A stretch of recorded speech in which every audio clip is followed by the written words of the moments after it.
Message చూసి 10 నిమిషాలు అయింది, ఇంకా రిప్లై ఇవ్వలేదేంటి? ఓకే పర్లేదు, బిజీ అయ్యిండుద్దిలే.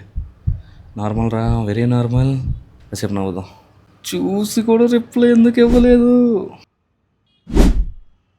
సరే, నేనేమైనా తప్పుగా మెసేజ్ చేశానా? ఫస్ట్ హాయ్ చెప్పడం వల్ల తను తక్కువ చేసినట్టుందా? బ్యాంక్ వాళ్ళు చెప్పినట్టు 3 బిజినెస్ డేస్ వెయిట్ చేయాలా మెసేజ్ కోసం? బహుశా అమ్మాయి నన్ను హేట్ చేస్తుందా?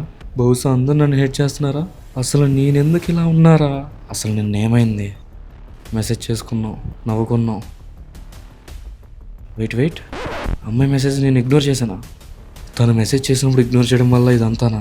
నిన్న బెస్ట్ ఫ్రెండ్స్, ఈరోజు స్ట్రేంజర్స్. ఓడి అమ్మ, సినిమా రేంజ్ స్టోరీ రా ఇదంతా. నా ఫ్యూచర్ చూద్దాం.